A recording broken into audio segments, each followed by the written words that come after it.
as champions. Think you can do it? Avery scoffs. Dad, she starts. It's Coach Dad out here. I'm not calling you that, she says, tightening her batting gloves again, apparently unhappy with their snugness. And I know what to do. Now, here's the thing. It might sound a little cocky, but Avery and I have won more than our fair share of little plastic trophies that read number 1 or great job. She eats high-stakes scenarios like this for breakfast, and I mean that almost literally. Over Lucky Charms most mornings, she makes me quiz her on situational play. The more convoluted, the better. So she does, in fact, know what to do. But there's always the chance that something goes wrong. A millimeter can be the difference between a home run and a pop fly, the difference between a joyful romp around the bases and Avery furiously bludgeoning the dirt with her bat. Today, of all days, I'd much prefer the former. I've got something I need to tell her, and she's not going to like it. At all. So naturally, I've put it off until the absolute last possible second, which is right around as soon as this game is over. If I don't want my head bitten off, I need her in a good mood. If we lose... Who am I kidding? She won't let that happen. I'm sure of it. Please God, don't let us lose. Avery brushes past me and settles in at the plate. I give a signal to number 9 at third, waving my arms in the air like a crazed chimpanzee, flicking the tip of my nose, then folding one leg up like a flamingo. She stares back blankly from underneath the brim of the batter's helmet for what feels like an excruciatingly long time. What? She finally says aloud. I'm really not sure how I could be more clear. We've practiced these. I think. I sigh, then gesture animatedly toward home plate. Now she nods, finally getting it.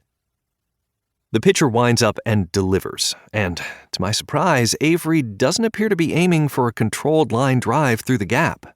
She cocks back and uncorks a wild, Paul Bunyan-like swing instead, and completely misses. Number 9, who took off for home the second the pitch took flight, skids to a stop, confused, and runs back to third. Avery, just lay it down, I yell. She glares back at me. Or, trust your judgment, or whatever. Woo! I clap pitifully. The pitcher reloads. Another perfect pitch, and another huge swing and a miss from Avery. The count is 0-2. It's not unlike her to come out aggressive and get behind like this. She has the skill to come back, and she knows it, which is exactly what gets her into trouble sometimes. I know what's more than likely about to happen, but it doesn't stop me from chewing what's left of my fingernails right off and spitting them out into the dirt as I watch. Seconds later, though, I'm proven right.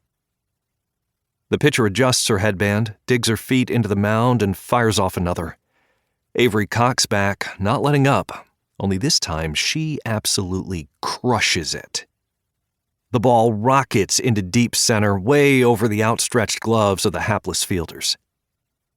The team parents erupt in cheers from the bleachers, while the girls casually look over to see what's going on, mostly unenthused. I even spot a subtle eye roll or two. There she goes again. For years, Avery has stood out from her teammates, but they all used to look up to her for her prowess on the field. This year has been different, to say the least. Avery throws her arms up triumphantly and tosses the bat, then jogs the bases. 2 runs score, we win. Moments before she stomps on home plate, I position myself a few feet away and crouch down, arms wide for a customary congratulatory hug, like we've shared so many times before. I see her running toward me down the baseline, and for a moment, I can see all versions of her at once.